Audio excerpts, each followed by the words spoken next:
God, I missed that song. Reminds me of Tuesday. Right? Absolutely. Thank you guys so Hello. much for coming back. Yes, we are Hello. back after a year sabbatical. The First Round Showdown podcast with Freedom Gamer 38, Shadowloos, and Slow Mo Gaming. Welcome in, everybody. It was a sabbatical, and we're more tired than ever now. So I don't know. You know it. You I know don't it. know how that works So out. tired. Yeah, but Here we Oh, are. We man. made it. We made But it. we back. are, yes. Yes, yes. This is not the first round, nor is it a showdown. And we're We- There not will no doing- longer be a And we first didn't round beat or a anything showdown. this week. That's what we should have been. We should have been the artist formerly known as First Round Showdown. That's what Right. the podcast should be named. Yeah, We could figure do that. out. I can make it happen. We could. Anything's possible with AI now. We can just tell Right. AI to make it happen, and that's what we should do. Ideally, to make sure that this never goes away, we can just upload all of our voices and imagery to AI and just say, "Hey, every Tuesday, new podcast from these three guys." And Right. it'll make it for us. Because AI is making everything nowadays. It is making everything.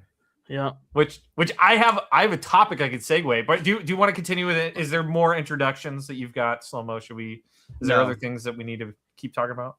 Nope. Or, Talk or about lives. should I just go into it? Well, I guess Do it. let's, before I even get into the hot topics, I think there's catching up to do on our part, and that what have we been playing for the last year? Because I don't know that any of us have necessarily been talking about what we've been playing for the last year.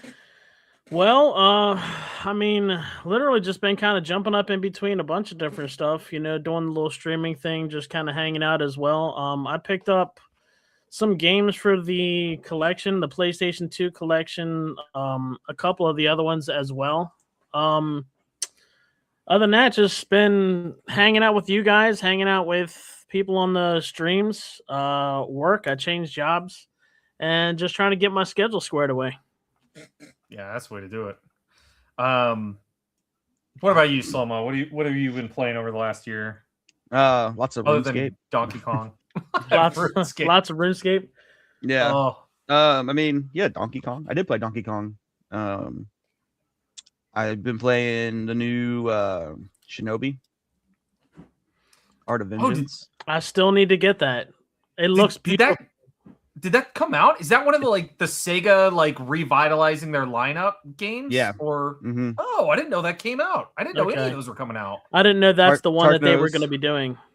Icarus. I've been playing a lot of Icarus. Nice. Okay. Tark, what's going on there, dude? Appreciate you stopping in. But were either of you guys big Hades players, or did you like Hades? I never played it. Hades. Why does that sound familiar? Yeah, Oh, was that like a what was that? That does sound familiar. It's like a rogue kind of fast-paced dungeon crawling game. I'm trying to think of how else to describe it, because my cousin absolutely loved it, and Hades 2 just came out, but he always kind of described it because he said it is a game that you will constantly do New Game Plus on, because he said the entirety of the game is 2 hours. Okay. But it's so Really? addicting that it's you kind of go through and you beat it, or you go through and you die, and you kind of start back, and you just keep progressing, So it's playing just that a way. roguelike. Yeah, it's a rogue. That's what I was saying. It's a roguelike, now kind is of that dungeon like crawler over the game. shoulder, or is that like a 2D platformer? What is it? How is it? It's very Diablo-y, so it's Okay. that kind of Like an not asymmetric or whatever? Yeah, Yeah, asymmetric, yeah. Okay. But yeah, I know the second one came out. My cousin was going nuts for it. I was curious if anybody else has played it, because I have not. No, I think Um, I've seen something about it. I think it was actually free for download on the Game Pass at one point, but I don't think I ever did. Yeah, I hate roguelikes. do you? Okay. Yeah, I'm not a fan. But you like brutally annoying games Blasphemous and Castlevania and stuff, don't you? Yeah, those are fun, though. Blasphemous. That is something that I literally just got done started to playing on stream again 2 weeks ago. I never Really? did the second one, but I did play the hell out and beat the The first second one. one's pretty good. You Oh, get yeah. to choose Is your it? weapon and stuff. Yeah, you can switch between 2 or 3 different Oh. weapons, right? There's 3 you get to choose at the beginning which one you want. I don't know That's if you can right. switch. I don't remember. Okay. That's what I was gonna say. I just picked up. It's so stupid. But during Christmas time, the Christmas sales on Xbox, the Blasphemous bundle that came with Blasphemous 1 and 2 is actually cheaper than just Blasphemous 2 on its own. Right. So I technically rebought Blasphemous 1 with yeah. Blasphemous 2 because it was only like $6. So I have the second one, and I've yet to play it, but that's definitely like one of the ones that's on my list. Yeah. I'm trying to think it's beautiful. The gameplay is great. The soundtrack's great. It's definitely got some spots where backtracking and all that, so it definitely squeezes in as much time as possible with that. Okay, yeah, because I had a lot of playtime in a Blasphemous 1, but I've not looked into anything in 2, haven't played a second of it, so I have no idea what the gameplay's like. But yeah, I have a huge backlog on my Switch 2 already that I need to play through. So this last year, before I even get into the Switch 2, this last year, I think I was trying to knock out a lot of like big games and just get them done, because that's the problem. It's like, I don't mind having a backlog, but when every game nowadays is like 80 plus hours. Oh yeah. I'm like, I cannot jump around. Like, if I want to knock these things off, I need to knock them off. So like Death Stranding 2 was one of the ones that I beat this last year. Final Fantasy VII Rebirth, I continually inch closer to finishing that game. It's just, I always get distracted by something else. I've been playing a lot of GBA. I spent last year, probably out of anything that I picked up, was probably more GBA titles than anything.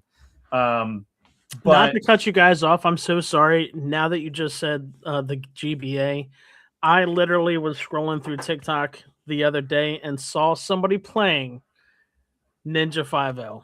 No way. Someone was playing at Ninja 5.0. He was about halfway through, and I jumped in immediately. I'm like, dude, this is amazing. Me and my boys were playing this a little over a year ago. I never thought I would see anybody ever play this. Dude was playing Ninja 5.0. I could not believe it. I'd never seen anybody play it. Mm-hmm. What was the one that you guys played on stream? This was a first round showdown. Okay, it's like trivia time now because I don't know the title. So you're gonna have to guess based off of the way I describe it to you. It is totally a Genesis title, and the cover is kind of like, he almost looks like a zombie vampire guy with kind of like a big black. Chacon the Forever Man. Is that it? Dude, Yeah. yes, Okay. yes. Dude, that's totally it. We hated that game. Yes, but It's also been labeled the hardest game on the Sega Genesis. So what I was laughing about is recently the algorithm on YouTube has been doing its thing, and so it's been promoting like people who have footage of game stores like in the 90s. Right. Like it's people that take their home camera and they'll film like B footage of just standing around a game store. But one of the things that they're doing was spinning one of the game carousels for the Sega Genesis. You just got to put it. Yeah, I was gonna say put it right in front of your face and it'll just show it all. There you go. There you go. And on the carousel was that game, and all I could think about is like, I wonder what kid is gonna pick that up, and his parents are gonna buy it for him, and then he's just gonna hate his life. Oh, that happened a lot. Yeah, it had to happen a lot. So when we played that, I think it all came down to the controls and like how pinpoint accurate your movements had to be, because it had a feel. I think we were talking about it. It kind of had a feel like the first X-Men game, which the first X-Men game was great. But it was just the movements, the platforming, the camera was at some points were really close to your characters. You couldn't see anything that was coming at you, and it was almost like, oh, we're just gonna piss people off that buy this game, literally. You kind of wonder what goes through the developers' heads when they're making that. Mm-hmm. Like they can't all be like, yeah, kids are gonna hate that. You know, like, right. There has to be some reason why it got that crazy. Yeah. It and another thing is like, you lose all your progress when you die. Oh yeah. It's a long game. Yeah. It's a long game. Yeah, that would do it for me. Nowadays that kind of stuff is like, yeah, I'm not gonna play that. It would literally just be playing it over and over again until you like mastered everything. Yes. And then it's just like, okay, I accomplished nothing. Let me let me continue hating myself after that, you know? Right. I don't know. But yeah, I was thinking through that, and I saw that came to mind. And then like on GBA, you know, it's funny. I've really started getting into like RPGs and stuff. Like I never truly played like a Fire Emblem game, and I picked one up. It's the Sacred Stones. It's Fire Emblem Sacred Stones for the GBA. I fell in love with that game. Yeah. That I could not put that down. And what's so funny about it, I'm like have so little like connection to that series that I had no idea that when one of your characters dies on the map, if you continue through like they're dead. They're like perma dead. Yeah. Like it's not like oh, okay, well you went into battle with 10 guys. I think that was one of the earliest games that actually did that with a lot of your characters. Oh, and my God. It's brutal. Yeah. It's I hate brutal. I hate when they kill off your characters. I think the worst part is too is like this has to be like the final fight. Like it has to be the final like boss fight of this game. You put some hours into it. I did. And what's funny is like it doesn't even seem like it's that long of a game, but it's one of those things you want to go back and play twice because about a quarter of the way through, they're like, "Okay, what character do you want to follow?" And one of them goes to a whole other continent than the one you're on, so you can go back and play it again. But anyway, this final fight. It's just, you're in this huge castle, so you've got your 8 guys against like 50 of theirs, and in like the throne room, there's like the dude on the throne, and then there's a couple mages. And what you don't know is that you spend like an hour and a half going through the like fighting everything off this castle, only to open the door into the throne room, and like immediately one of the mages casts, I don't even know what it's called, but it's like a thing that confuses one of your guys to where you can't control him anymore. So he basically takes control. Takes one of your characters away immediately. And he starts, because he's a super powerful guy, he just fucking starts clobbering your own guys. So you have no control over one of your guys, and then he's permadeathing your own people. Yeah. And it's like, oh my God, it is a nightmare scenario. And it's like if he goes for a healer first or something, you're screwed because you can't pull that person out of it. Yeah. So God, I love that game, but holy hell, some of those fights are like an investment. Like you gotta spend time. There's a spell like that in Baldur's Gate 3 too. I think it's like Crown of Madness or something. And that's one I gotta finish too. You cast it on an enemy, and the enemy fights anything that's close to it. Yeah, they just kind of like rage or whatever. They just sends them into like a berserk mode. Yeah, that's another one I gotta finish. My friends and I. The problem is getting all of us to sit down and play a game at the same time. It's like nearly impossible. But we made it to chapter 3. Like we defeated the boss, and it's like, hey, welcome to chapter 3. And we're like, we should all take a break. A year later, here I am, still at chapter 3. Haven't even scratched that. So I that is one that I'm like itching for. I might just have to go back and play that game myself and like kind of run through it, because we could play it every Tuesday on the First Round Showdown podcast. Every Tuesday. That's gonna be like the cool down. You got to do the podcast first, and then it's like the Baldur's Gate 3. If you want to hang out after, I mean, at this point, we could just play the game while we talk. Yeah. You could do have that. Have like a fourth window, or have us on the left and show the gameplay on the right. That's right. We could do that. I did pick up I picked up Boktai as well. Do you know Boktai? Come on, Cam Froke. There we go. I'm not very sure expensive about GBA series. There's 2 of them. I have boxes and manuals and everything for both. This is the only game that I own, and I had to buy this separately. They're pretty damn expensive, but what's crazy about it, and I didn't know this. I bought this going into winter in the Midwest like an idiot. But the game is called Boktai: The Sun in Your Hand. And basically, the way that this game works is you are a vampire hunter, and the way that your gun gets ammo is by charging your Game Boy in the sun, because there is a sensor on the back of the cartridge, which I don't know if I could focus on. But there's that little sensor. This looks at the sun. It's a little femtocell that looks and it goes, oh, it's sunny. Give you ammo. So I bought it in the darkest time of the year where there's no sun during the day. and I can barely play it. But yeah, I don't know. Lots of GBA stuff. I got Metal Slug for the GBA, Mega Man and Bass, which I was having a lot of fun with. That's actually pretty tough. Picked up Harvest Moon for the Game Boy Color. Yeah, I've been jumping around. It's been like it's basically been GBA and like PS5, Xbox. I haven't had a lot of in between stuff, to be honest with you. Yeah. So. There was a lot of, there's a lot of stuff that came out this year. Always still building on the collection and all that.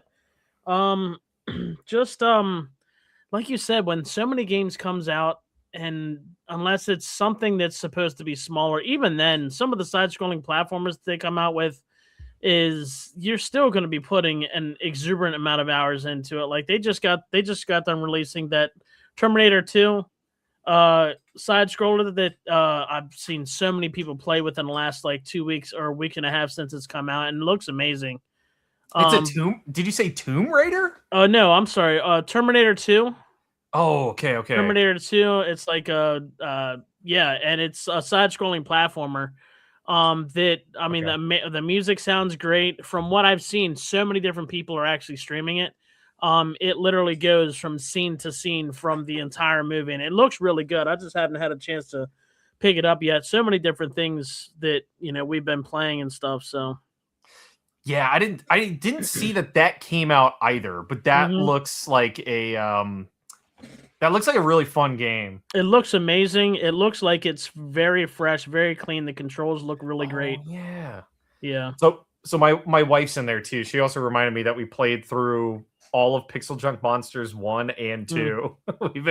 We've been struggling for like good co-op tower defense games. Oh, and Defense Grid 2. We've gone through Pixel Junk Monsters 2, Defense Grid 2. I'm trying. Oh, and Kingdom Rush, which is not co-op. Yeah, but I got her hooked on Kingdom Rush too. So we've been playing through the Kingdom Rush games. But so there was a 2-month sabbatical that I took just away from everything.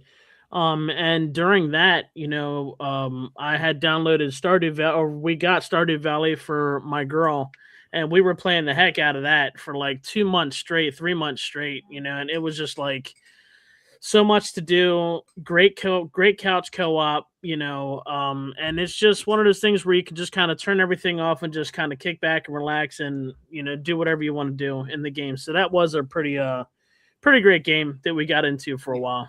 We play that about every night right now. There you go. Look. So you guys, you and your wife are, yeah, definitely, man.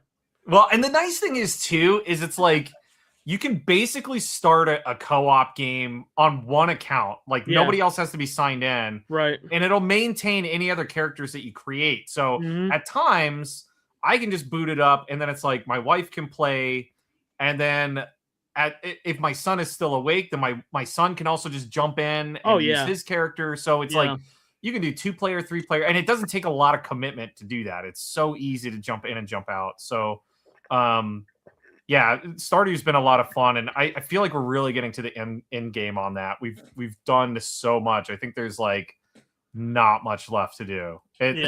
We kind of turned it into a machine, which is sad. It's like we eliminated all of the exciting, like interesting imagination in our lives. It's like, so basically going to sleep. So basically now you're going to sleep by like 5 p.m. instead of rushing to stay awake until 2 a.m. Right? Well, it's like how efficiently can we make purple cheese? How efficiently can we make the highest quality of wine? Like, why are we doing that? After a while, it's like we have millions of dollars. What do we do now? Yes, yeah. It's like we're good. We don't need to spend more. So that's been a lot of fun playing through that, and I always look forward to Stardew. But do we have anybody in chat for I have my thing full screen right here, but I didn't see anything pop up. Yeah, we got several people. Tark's here. Does it only have your Grip is here? I had to check that too. Freedom are you on the private chat? Because there's also a comments. Oh, tab. You know what? The comments tab is everything else. So maybe it's the comments tab. Maybe. Split Fiction is that's what it is. I was in the wrong one. Split Fiction is another one that I got to pick up because that's by the same people who made It Takes Two, right? Yeah. It was like Yeah. another sequel to that. We haven't played It Takes Two, which I own, and nor have we played Split Fiction, so I should do Right. that. I've seen that it causes like couple strife though, and I don't want to I don't need that in my life. Like I just need to play chill stuff is what I need. So, so I that's what we've been playing. I was gonna say, what games are you guys looking forward to in 2026? Because there's a good Dude. chunk of stuff coming out. State of Decay 3. Oh, dude, That's coming I'm out this year? hoping. No, Hopefully. I don't know. I'm hoping. I went through a small list before we got together today, and I mean, I've seen a couple of different things, but it's nothing that's really jumping out at me. You know? I know. I'm waiting for that. Well, it's been interesting because there's stuff that I'm like, okay, what's gonna evolve this year? So, like Starfield, for example, man, I'm not even one person to just like sit there and trash on a game, but it's like that game fell so freaking flat out the gate. I really tried. Like, I love Bethesda titles. I really tried on that, and I was just like, this is not worth it. But they have said that there's like a massive update coming out soon that's supposedly like gonna change the game up on that game. So I'm curious to see like what happens with that this year. Microsoft, I don't even know if that was that must have been 2024 when Microsoft announced like 8 trillion titles. Yeah. Like Fable, like where's Fable at? I want to see what they're doing with Fable at this point. State of Decay 3 would be awesome. I'd be really excited about that. Yeah. Me and Slomo already talked it. Once that game comes out, we're probably gonna binge that for a while. Yeah. I would totally play State of Decay 3. I fell in love with 2. And when I finally got my cousin to like download it and play it with me, I was like, yeah, dude, let's go. And then I kid you not, like 20 minutes in, it's like, here's the credits. I'm like, what? It's like, God dang it. I didn't know I was like at the end. And then my cousin's like, yeah, I'm just going to uninstall this now. Like, I don't need to get into this. So I would love to play 3. State of Decay 2 also was like one of my biggest character death issues. Like, Oh, really? you get a Oh, character. I think me and Slomo talked about this before. we did because I man. had this character that I was, I was grinding with, and I went. That's that on a permadeath we little were talking run. about, I dude. went on a little run and Oh, man. got attacked by junkies, and character died, and I was very sad by it. See, that's the thing. I'm like the worst when it comes to games Especially like if that character has all their stats maxed out. Oh, It's like, yeah. oh my gosh. I'm so bad when it comes to games like that because I'm just like, nah, you stay behind. And I'll go do everything by myself, no matter how difficult. I'll hate my life. But I'm like, I don't want anybody to die. So I leave everybody at the nice, comforting bases and try to do it all myself. But, and Yeah. Griff, I did not know that Fable made an appearance at the Video Game Awards. So I need to totally look that I'll up. have to check that out. I didn't know. He said, I didn't- and by appearance, I mean it was at least mentioned. Oh, I see. I did not watch the Video Game Awards this year at all. So I wouldn't know. I didn't watch very much of it. It was one of those things that I'm like, okay, Claire Obscura is going to be a clear winner on that. I'm like, Yeah, I don't need to and- watch it win everything and move on. With It my was life. it was banned from the Indie Video Game Awards though. Oh, was it? Yeah, for using So generative AI and its like, Oh, trailers and all wow. that stuff. Wow. I could talk about that for like probably hours on I don't know every if it's 'cause aspect they of it. used it. I don't know if it's because they used it or they said they didn't use it and they used it. And they did use it, or they I think lied they about lied it, or about it. whatever. Yeah. Yeah. It's so funny because I mess around with that for making a game here. And my whole goal is like, They I'm like, used a placeholder image. yes, they use a placeholder image. And, Oh, and gotcha. And then you later could- replaced it. Gotcha. so I think that's the kind of thing that I always like go nuts about, because from like a language perspective and just a coding language in general, I'm like, yeah, I want to do all that. But like, I am not the best artist. So there are definitely things that I'm just like, oh yeah, I need a tree. Like make a tree. And it's just like, there's a tree. Yeah. And I mean, we could argue like all day and night about the ethics of it, the environmental impact of it, but I've always wondered, I'm like, if I came out the gate and I was like, hey, look, I'm going to make a game that is AI generated, but it's also going to partially be a documentary. So not only can I make this thing, but I'm going to show you how dumb and how difficult it is and the importance of people in making games because of how many times I just bang my head against the wall arguing with the server somewhere. It's like it's not even a real person. And I'm just like, I could walk up to an artist and be like, hey man, I need a tree, but I just need it to have a weird branch that's like this. But to describe that and constantly argue with like a computer over generating that, have it generating 85 different images to try to get the wrong, like it's so crazy. And I feel like eventually you're going to kind of get a split thing. It's kind of like steroids in sports. There's going to be people that are just like, yeah, I don't care. As long as the game is good and fun to watch, who cares? Yeah. But it's such a hot topic right now that it's really. I was going to say because you hear about it like all over the place. Yeah, and I agree with Griff. I'm like you. Do you legitimately think that EA or Ubisoft care that some like keyboard warriors are like, ew, you used AI. They're going to get paid. AI. They're going to get paid either way. Because they're not going to listen. People are still playing those games. Exactly. That's what I'm saying. Like the thing they just discovered, I think that was in Call of Duty. It wasn't there was stuff in Battlefield, but in Call of Duty, so Activision did the same thing.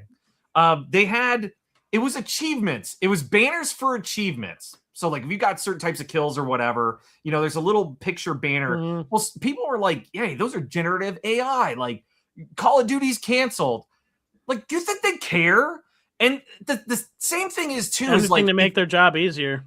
And if you were an artist, is that the dumb shit you would want to waste your talent on? If somebody's like, yeah, I need you to make 50 of these banners for things that nobody's ever going to look at. Right. Like, you think the artist is going to be like, yes, I'm fulfilled and do it, and take their time. They're going to make whatever bullshit to kind of get that pumped out. So it is like such an argument of, I don't know who this is benefiting or who it's really hurting at the same time. And you can argue artists all you want. I'm going to put my soapbox away so we can change topics. But I've way too much to say on this topic that we could have an entire episode on the impact of AI. No, because you're right. Because like, do video game developers owe something to artists to make their things? No. Well, and what if I'm making a game and I said the same thing and I said, I'm not an artist. I can't make art assets. I don't know Blender. I don't know any of these things. So I'm going to boot up Unreal Engine or Unity and I'm going to go to the asset store and buy a shit ton of assets of things I didn't make. Right. Like, you could go like, hey, well, dude, basically just do the copy and paste. Yeah.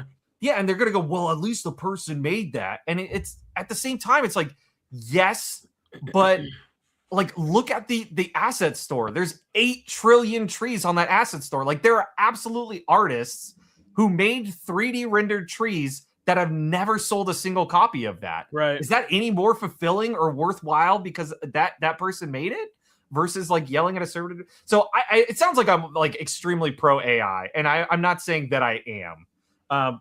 I absolutely see merits on both sides of that, and I think it's a much deeper argument than just black or white or yes we have it, no we don't. Like there's a world where that can all exist together. And the only time I wouldn't be okay with is if it's used deceptively. Yeah.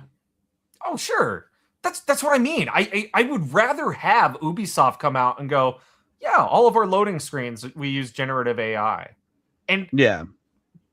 Do I care? Like, who's sitting there being like, hell yeah, loading screen coming up, baby? Like, nobody cares. Like, yeah, like that's when you check your email. Stuff. Yeah. Yes. That's when you scroll TikTok for 30 seconds because our brains are rotted. Right. Yeah. It's like nobody cares about that. It's like, I'd rather have an artist working on the things that actually making very interesting characters, doing real interesting world building and lore and all those things. You know what? And talking about that kind of reminds me of back. I haven't done it in a long time, but I used to collect the Magic the Gathering cards and stuff from the 90s and like the first like 5 or 6 generations of when Magic the Gathering came out. almost like how D&D was. You can literally see the signatures on the pixel art or on the card. Yeah, they probably took that one painting or something like that and mass produced it on thousands of the same cards so they have the same copy, but you can actually see going back to the cards from the 90s to the cards now.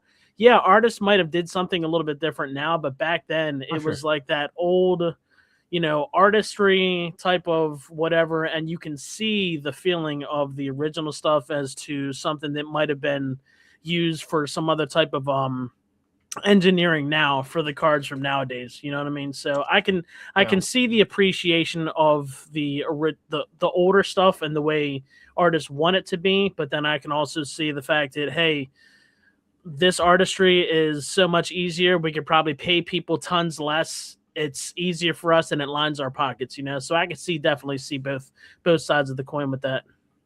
Yeah, I agree with Tark in the chat there surrounding, pay and pay adjustments because of AI. Completely agree there. I was just thinking about Pokemon cards where you talk about that too. The original first gen Pokemon cards, how there's actually hand drawn or painted cards that they use those images for. But yeah, no, I mean, AI in games is a thing to be discussed. I feel like if you're going to use it, just be transparent about it. And yeah, and I still make the argument, not that I'm even remotely claiming to be a game designer, but for people in my situation where it's like, yeah, I want to make a game, but I can't afford to get 30 years of knowledge on every aspect of game design. I can't say, yep, this is how engines work. I want to build my own engine. This is how, graphic design works. I want to do that. Here's how animation works. Like for a one person team, even a 2-3 person team, it's invaluable to have a tool like that at your side. I think it's bullshit for a company like EA to be like, hey, we make billions of dollars and we have teams of thousands of developers and yet we're still going to use this thing. But I would rather them use it on load screens or achievement banners than be like, hey, generative AI, make Call of Duty 8. And just go, literally. Here's another soapbox for you there, Shadowlose. They said, games aside, they're going to ruin millions of gallons of water for the AI data centers. Hey, if there's, I'm going to dox myself here, but welcome to Wisconsin. Every single township, I'm not aware of anywhere that is next to water that is not getting attacked by data centers trying to offer billions of dollars to these little townships. It's of everywhere. 1,000, 2,000, 3,000 people. Yeah, I know it's everywhere, but Wisconsin has, and Minnesota, we have insane amounts of fresh water. We have lakes everywhere. Yeah. I'm right next to one. I'm in the middle of Wisconsin. I got one a mile away. Like, they want them everywhere. I agree with that. That's why I said you can have the arguments around environmental impact and shit too. Like that, there's a lot of reasons to not have it as well. And I'm not taking sides on any side. I see all of that, and I'll form my opinion in one way or another. But it is bullshit. Yeah, there's a lot of environmental impact stuff. I wouldn't want one in my city. It's tough. We need to find the place in the United States where nobody lives. And then you're just like, yeah, go build a data center out there. Well, the problem is those places are deserts. I know. Yeah. I lived in one for 30 years. They have no water. Apple's about to build their own giant data center there, I don't know. Yep. Pull it out of sand. Definitely. Yeah, I know. So yeah, I was thinking about, to get back on track, the other games that I was kind of looking for, a lot of the ones that actually have dates are smaller ones that I've been following for a while, like Mouse PI for Hire. I'm so excited about that. I'm really excited for God. that. You talk about the power of art made by an artist, right? It's like Cuphead, Mouse PI, all of those games look amazing. Yeah. And then I know, did you guys ever play or even hear about the game Mortal Shell? I feel like I was the only person who ever heard about that. I feel like I've heard that name, but I don't know anything about it. So they announced Mortal Shell, and it's very much so like an indie version of I would say it's like a weird hybrid of Dark Souls and Bloodborne. Stylistically, it feels like those, and it kind of plays like that. It's a very dodge and parry kind of game, but it has an interesting take of when you die, or like an enemy hits you, like your soul kind of like leaves your body. It's almost like a shell there, and you go back. You have to go back through the area that you were in with like extremely low health, with like basically no weapons, no items, as this kind of like soul character, and jump back into your shell to where you can pick up like the fight. But there's also other like dead characters that you sort of find through the story that you can jump into their bodies, and they play entirely different. Like there's, you know, much more like tanky characters that are slower moving, do a lot more damage. And it was really pretty game, but it flew crazy under the radar. And they announced Mortal Shell 2 just recently. I didn't know if it was ever going to make money, but they announced Mortal Shell 2 recently. It looks really, really good. And then the last one, which I'm really excited for this year, is Super Meat Boy 3D. That looks so freaking good. Super Meat Boy 3D? Yes. Have you seen that? No, I haven't. I didn't know about it for it. But I didn't look up anything for it. Here, can I share? Can I share my screen? Is that possible? Yeah, just click the present button. Do they allow like oh yeah, I can do a window. Okay, yeah, so check it out like here. So it's not going to be side scrolling platform, it's actually going to be 3D, or did they okay. Yeah, you'll see. It's kind of cool. Whenever there we go. Yeah, okay. So this I muted the trailer so you can see it. But it's like Super Mario 3D World, but it's Super Meat Boy. Good. Yeah, I'm super excited about it. It looks like it's going to be a ton of fun. Yeah, that's crazy. That for sure. Okay. I could certainly see like certain aspects of it being disorienting, where like a 2D version of this game might play better. Yeah. But overall, I mean, like the blood trail and everything is really good. It looks like it'll be a lot of fun. So I'm pretty psyched about that. Yeah. I can't wait to see the references too, because you know the games have astronomical references to all of the games that we grew up with. Oh yeah.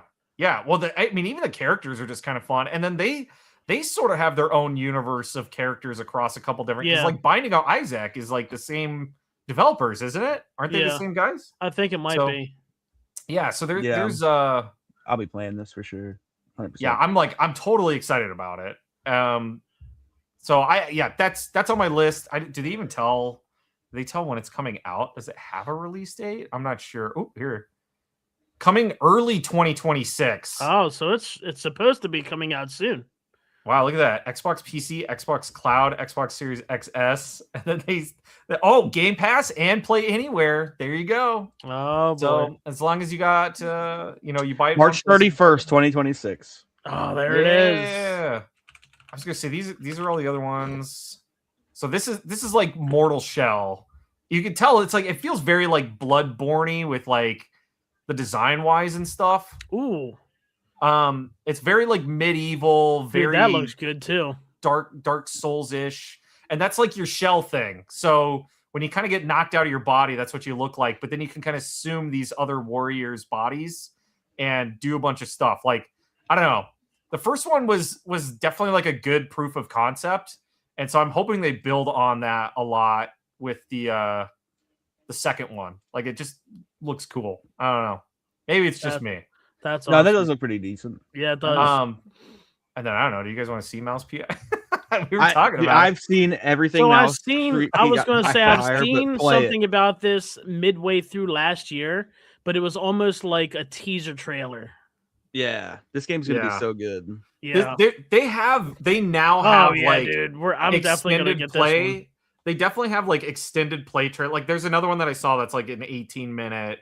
Like here's how the game plays and looks and stuff like that. But no, this is about to be fantastic. What a great concept! Like this looks so much fun. And the use of the like rubber hose art style. Yeah. Oh yeah. It's just top tier. It definitely has that kind of like Cuphead rotoscoping, feel to it. But it's very smooth and I don't know. I feel like they tried coming out with something like that before with the whole Bendy and the Ink Machine. Yeah, because my kids very soon. My kids were heavy into the whole Bendy and the Ink Machine stuff, and the gameplay kind of feels a little like that, but not as like really great detail like that is. Yeah. That's super clean. Like it's super super smooth. So So yeah, that's like I don't know of any other really big titles that are like for sure coming out So that this year. isn't a really big title, but it is something I'm excited for. They're releasing a new MMO this year. It's called Monsters and Memories. Okay. It's supposed to enter early access late quarter one, I think. But it's made by people who were fans of late 90s, early 2000s MMOs. Okay. What's it called? Monsters and what? Memories. Monsters and Memories. So it's very heavily influenced by like EverQuest. Right. Oh, I can tell just by the font. Yeah. just by looking at the font. Is it kind of designed as like a Chaos is I don't want here. to say demake. I don't want to say like a demake, but like it's meant to look like the older MMOs. Yes. Oh yeah, I can see by the concept art. Like it looks like EverQuest for sure. Yeah. Very excited. Cool. That's kind of cool. Okay, yeah. I'm such like a time crunch guy now that there are like definitely MMOs that interest me. I just don't know that I have the time or energy to like make anything useful out of one. Mm-hmm. Yeah, go ahead. You just do it though. Like you don't have to dedicate tons of time to it. I play RuneScape like 2 weeks a year. I just play it for really hard for 2 weeks, and then I put it down and I leaves forget, and then picks back up again. Yeah, and then something brings it back to the forefront of my brain, and then I'm like, oh, I need to go play RuneScape right now. That's the story of my life with Final Fantasy VII Rebirth. It's like I need that game to be beat now. And I had no idea, but I will say I think my favorite feature of the PlayStation 5 is that it tells you the percent of like how done you are with the campaign. Oh, yeah. Because I think I recently saw that I'm like 68% done. I'm getting there. I'm close. Like I just need to finish it up. So there was another game that came out that I think was available on Game Pass as well that I saw a bunch of different people playing, and it looks beautiful. And the fight style is the turn-based, that Expedition 33 or whatever that they came out with. I think that's what it was called. That looked pretty great. That came out I think last month or the month before that. Okay.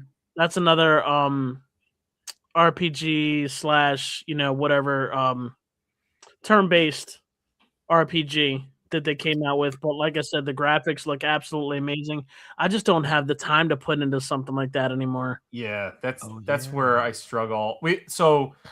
Recently, family time. It's been like Stardew. Like when we have time after shit, we play Stardew. The one that I finally, and I bought it because it was cheap. It was kind of my Christmas gift to my friends, and I'm like, I'm just buying everybody a copy of this because it was on sale for like $20. Is Space Marine 2, Warhammer 40K Space Marine 2. Oh yeah, and which is uniquely a 3-player co-op game. So I have 2 other friends, so it fits perfectly to be a 3-player co-op. I've absolutely been enjoying that. I'm curious to see what is going to change through the story, because so far the first 2 or 3 levels are kind of the same repeat enemies, same kind of repeat tasks. I'm curious to see how that's going to evolve a little bit. You'd still play WoW if you had time, Griff? WoW is one that I always enjoy going back to every 10 years. I will go back. I will spend a weekend in WoW, and be like, oh yeah, this is all kind of cool. And then I just log off and I don't think about it again. But I always get an itch. I have a random off day where I'm like, I could sit here for 4 hours and just run around WoW. I don't want to do anything in it, but like I'll fly to all the different cities and just look around and see all the cool stuff that I didn't go through. Mm-hmm. Chaos says Final Fantasy VI is still around, Slow-Mo. Final Fantasy 14. 14. 14. Oh, I'm sorry, 14. Yeah. Yeah, not for me. It's not around. I deleted it off my computer. Oh, did you? My cousin. Did I ever tell you about my cousin who played that game? Mm-mm. It was fun for like a week and a half, and I was like, "This is very repetitive." And like, I it's not even that it's repetitive, because RuneScape's repetitive too. I've made like 100,000 arrows one day. But it was very questy, and I like just being able to do whatever I want. Yeah. So my cousin was first he was a massive Final Fantasy 11 player. Like he played that like it was a job, and 14 came out and he stuck with 11 for a really long time, and then he got sucked into 14, and he hit a breaking point at one point where he's like, I'm spending too much time with this. Like I need to nuke this so I can't be compelled to come back. So he went to all of his guildmates, he went to all the people and was just like, here's all of my high-leveled armor, here's all my money. Like he dumped everything. He completely stripped his character, got rid of everything. And he's like, now I won't come back because I know I just have to grind and do all that and the amount of work that'll take. But I still have the collector's edition for when that game was first launched, because it was relaunched. 14. If you don't know. And God, was that a shit show? But I always got so pissed off because I got it for PC, which, I think at the time it was only on PC. And one of the things that comes in this is, where is that? So there's a diary, which you're supposed to like track your journey in there for whatever reason. And one of the things you send in it's like a letter thing that they've got, and they're supposed to send you back like a passport. It's a rite of passage, and it's like an official like Square Enix kind of like certificate. It looks cool. I sent mine in. I never got it. They never sent me one. So that was I was like, God dang it. Come on. But yeah, the launch of that game was an absolute disaster, in my opinion. It was so horribly launched. So they handled the reboot in the best way. They did. I mean, A Realm Reborn was pretty freaking awesome, which I have. What I loved about that is that it was available like on everything. So right. I played A Realm Reborn. I got to test that out at E3 before it launched, and then I bought it promptly on the PlayStation 3 when I got home. But yeah, man, Final Fantasy 14. I haven't thought about that game in many moons. I have the Final Fantasy 11, and then I have the special edition, the steel box of Final Fantasy 12, actually for the PlayStation 2. But I didn't pick up anything else between 12 and then my sister got me 15 when it very first came out that year, and I think I played like maybe 2 hours of it. I enjoyed what I played, but it just, I don't know, it didn't hold my attention. So I'm always curious about that. I know we have some time left, but I was thinking about that with Square Enix, because I don't know if you guys saw that in the news recently, that they're like getting ripped to shreds by their shareholders because basically the company is like losing money. Like the only thing that makes money in that company is Final Fantasy 14, and that money is basically being used to prop up other projects in Square Enix, and then those projects aren't doing well. So it's just this kind of repeat cycle. And I'm curious from your guys' perspective on what do you think Square Enix could do to come back to like with a fury? Like what could they do to be like, oh hey, yeah, we're a main. I hate to call them not a main player anymore, but boy, does it seem like they, or like they came out with niche. They came out with so many other different series, and sometimes just the one-offs back in the day. It's like, what are they mainly coming out with now? Either they can come out with another addition to one of the series that they were doing before that wasn't like Final Fantasy based or RPG based, because they did do okay with those, but it's like, I feel like if they really want to show people that they're still into it and they still care about what people feel, and they're, as consumers, they could maybe come out with something and really bring it back to the bare bones of what their company was supposed to be about, and really just focus mainly on the player. I know there's so many different types of players that we have out there, but I don't know, maybe just kind of take a step back and, I don't know, regroup. I think that's kind of my stance on it too. Is it's like I feel change the name back to SquareSoft not until they start making SquareSoft level games, Griff. Like if they're making SquareSoft level games, and you know what? Maybe that's a reboot they need. Maybe Square Enix is like, Yep, we lost our way. They did We're going so back many to amazing basics. games at SquareSoft. Yeah. Screw it. We're Squaresoft now, baby. And then they stop glazing FF7. I think they need to finish that modern trilogy, and then they can finally say we're not talking about Final Fantasy 7 anymore. Ironically, you know what I think would be great, and I'm curious if you and Chaos would be interested in it, Griff. What if they made a Final Fantasy 7 turn-based game? What do you think about that? Like a Final Fantasy Tactics, but Final Fantasy 7. Maybe a whole new story, whole new people, just that universe, the FF7 universe. I'd be totally down for it. I'd want that. But it's like I wonder if there is come on now. I wonder if there is a world where they would just kind of say like, yeah, we're gonna dial it back, like just hit it home with the series that we actually do well with and make sure that those do amazing, and we're not going to take a shot for a few years on random side projects or smaller projects. Like, we're just not going to do that. We need to focus on what works. I'm not sure. I hate to, like, that's another one of those things, is that I would hate to corner the creativity of people that actually work in my company to be like, sorry, don't be thinking about new exciting things, because we're not going to do that now. Like, you're going to have to keep beating a dead horse. I'm trying to think, did Squaresoft have something to do with the Front Mission series? Was that Squaresoft or was that Age Tech? I know G-Craft had something to do with it, but like I thought maybe Squaresoft might have had something to do with it as well. But oh yeah, Square Enix. Were they the ones that did they actually do the remakes or the remasters, or did somebody else? I'm not sure. It was released on my 5th birthday. Front Mission 1 was released on my 5th birthday. Yeah. But they did, I mean, a lot. Obviously, a lot of the original RPGs, like Chrono Trigger, was good. You know, the Secret of Evermore was pretty good from back in the day. I remember playing the hell out of that. Here, Chaos said the industry in general is kind of in recycle safe ideas mode right now. Why indie games are taking over the market? Oh yeah, absolutely. And for me, like, why I like indie games is because they're like passion projects. You know, people put their heart and soul into those games. They actually do, yes. And they end up being really good, just nobody talks about them.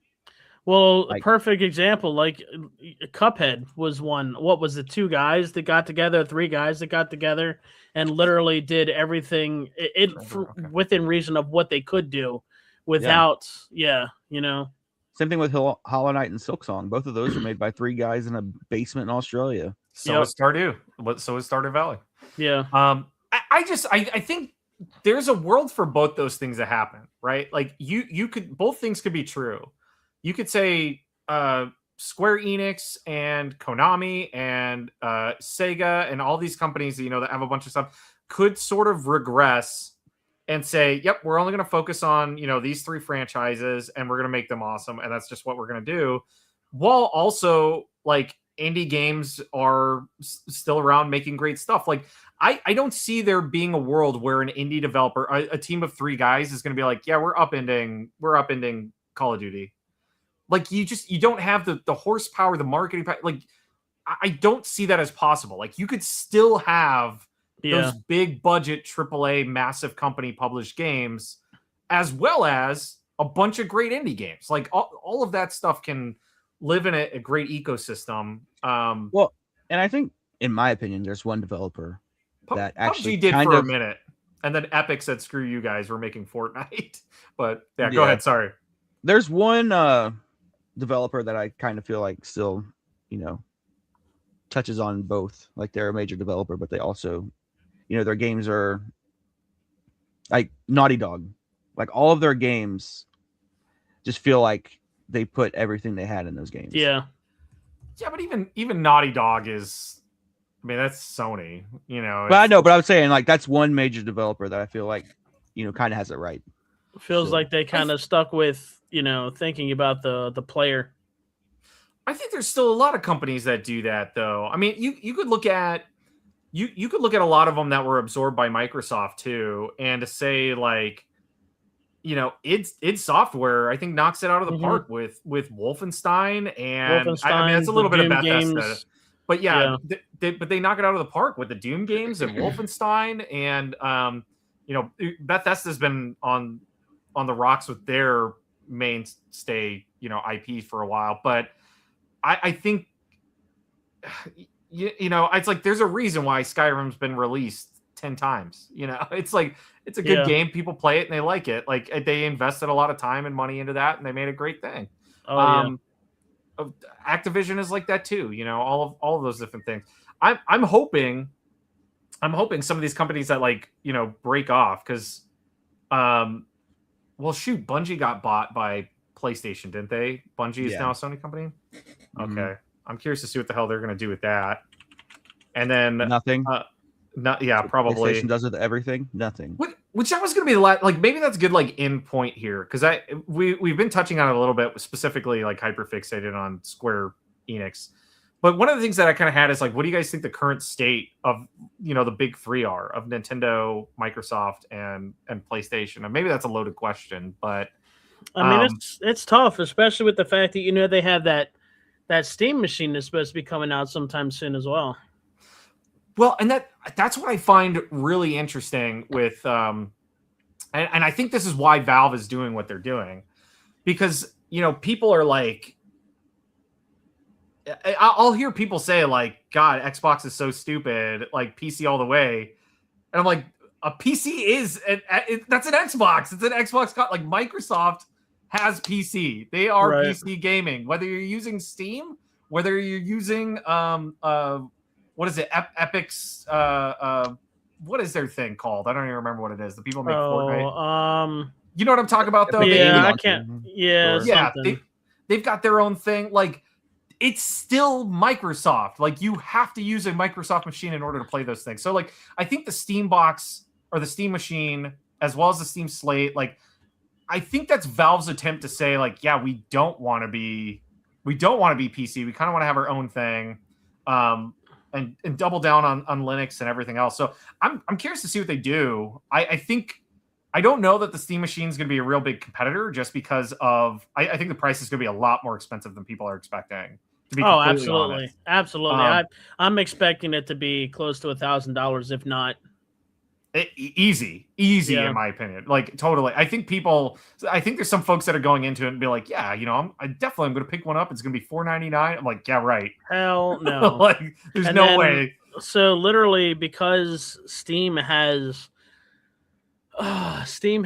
exclusive titles from both Microsoft and Sony, it could be one of the ways of being done with the whole console wars thing, because literally, I mean, I think the only thing Steam doesn't do is the whole Nintendo games, but Oh yeah, And unless that's it's what keeps Nintendo alive. Yeah, and I feel like, yeah, we enjoy Nintendo stuff because it's a lot more family friendly stuff, but hardcore gamers, they might dabble in Nintendo a little bit, but Microsoft and Sony are the two big ones, and will be for right now, unless something chops their legs out from underneath them. Well, and that's what I think is so unique, because Microsoft, and in terms of Xbox, is leveraging themselves as they're hey, we don't give a shit if you use our console or not. That is not our goal. Our goal is that you can play Microsoft games anyway, however you want to play them. Right. Even if that's on a PlayStation 5, even if that's through Steam. Their goal is just to sell software and have a subscription service. That's the value of things like Game Pass, which I still, again, not to hype up Xbox because it's got its own problems, but Game Pass is still an undeniable value compared to anything that Sony, Nintendo, and Steam doesn't even really have a competitor in that market. But such a great value to just be able to play all these giant AAA games. And if you don't like one, no harm, no foul. You just try a different one. Sony, I'm really curious about, because for years I say they coasted. That might be an unfair, biased way of putting that. But I feel like they coasted on having these big narrative games like God of War, like Last of Us, like Spider-Man. And I'm stuck here sitting okay, what else? Yeah. And I think their answer to that was like, hey, Concord. And then it's like, oh, there's 800 mil gone. It's like canceled within less than a week. So I just like, it's like, what is Sony doing? Like, what do they got behind the scenes? Astrobot is the best thing they came out with in the last 10 years, if you ask me. But I want to know what's going on with Sony. The Switch 2 launch was kind of flat. Yeah, it was lackluster. We had Mario Kart World and we had Donkey Kong Bonanza, but I also kind of argue that I think people's expectations of a console launch are out of whack now. Like, companies are not seeing these as yep, we're drawing a line in the sand. We're killing previous hardware. Here's this whole new hardware and all these brand new games that only work for this piece. It's like, no, they're like, this is the Switch Pro. We just put a 2, we dropped the Pro and put a 2 on it. Has a better screen, better controllers, feels nicer, feels like a more premier piece of hardware, and it can play better games at higher resolutions. It's like Nintendo knew what they were doing. It was basically, they gave us the thing that we were asking for. Is it something crazy, new, and innovative? I don't know. I mean, one controller has a mouse in it, but I don't know that it's like revolutionary in that respect. But it's also something that I'm like, this thing's freaking great. I wish we had this, 7 years ago. Absolutely. They also were smart with it too, because now they can charge you money to upgrade your games to the Switch 2. Yes. Because if you own the Switch 1 version of a game, you can get the Switch 2 version of the game for like $5. Right. And that's not even a bad like indie developer model. That's not bad, but like at the same time, I've also read that you're not even. I got to double check it, but like my son, I got him the Switch 2, and I know we're supposed to be wrapping up here in just a minute, but me and my girl, we got him the Switch 2 for Christmas, and it's like just looking at the things they have available. I gotta do a little bit more research, but having a hard copy of the game, supposedly now it's like, correct me if I'm wrong, it's not even like the cart anymore. Like, apparently you're paying for a key card to download it, and you're not like, if their servers go down and the key card is obsolete, I mean, that's everything though. Yeah, so it's like that's tough, every console man. now. Like, yeah, like you pull any PS4, PS5, Xbox One, Xbox Series X game off your shelf, it's a license. Yeah. That's kind of what that's kind of what I've been saying. It's the unfortunate reality, which is kind of crazy because you look at like Xbox One titles or even PS4 titles, some PS5, a good chunk of those games still have the game on the disc. But if you buy a brand new game and you put it in your console, what's the first thing that it does? It goes, hey, I got to download a 7 gig update. Right. Yeah. What do you think that is? That's a newer version of that game than what was on that disc. And basically the reason why it's giving you that is because it's like, oh, you obviously have a disc. Like, you own this game. Right. So we're going to give you the best copy of it. But the Switch 2 is like, it truly is the difference in that model, in that here's a cartridge. There's nothing on it. Nothing on it except a DRM code basically saying you can download it, and here you go.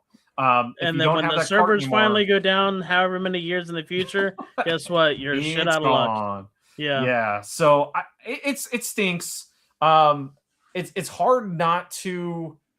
It's hard to put a blockade on purchasing Nintendo stuff because just their quality is pretty damn good. Let's be real, their track record's not bad. So it's hard to say like I'm done with Nintendo, but because they have that corner of the market. Like, anybody can play, most Xbox games or PlayStation games wherever they want.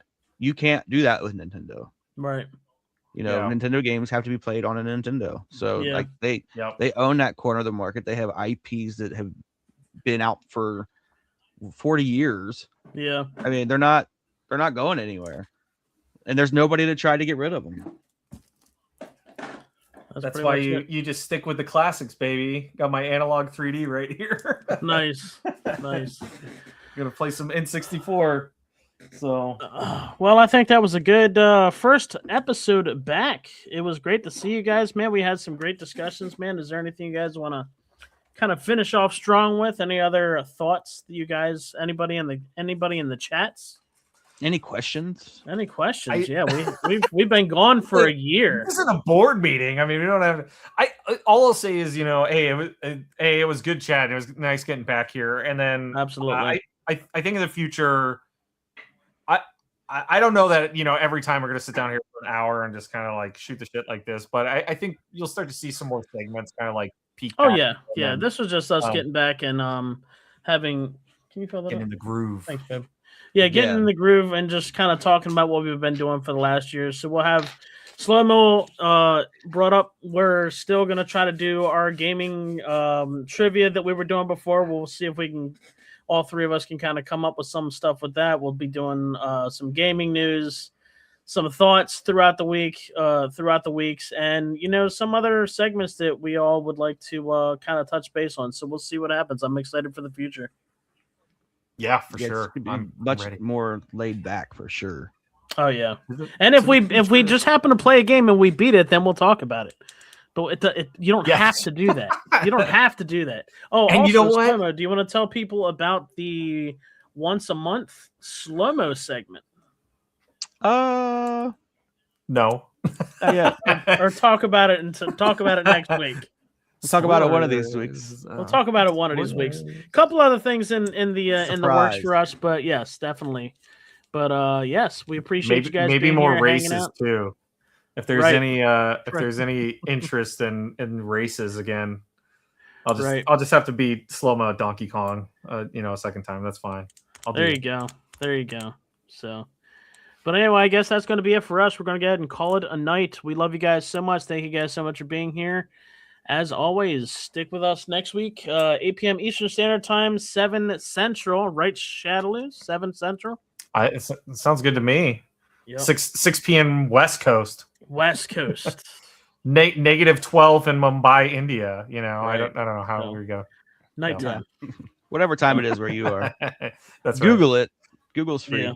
We're just live all the time now. I think we figured it out. We're just, depending on where you are in the world, we are always live. So Right. So, okay. Right. all right, All that's going to be it for us, guys. We love you so much. We are out of here. Yeah, we are. See you.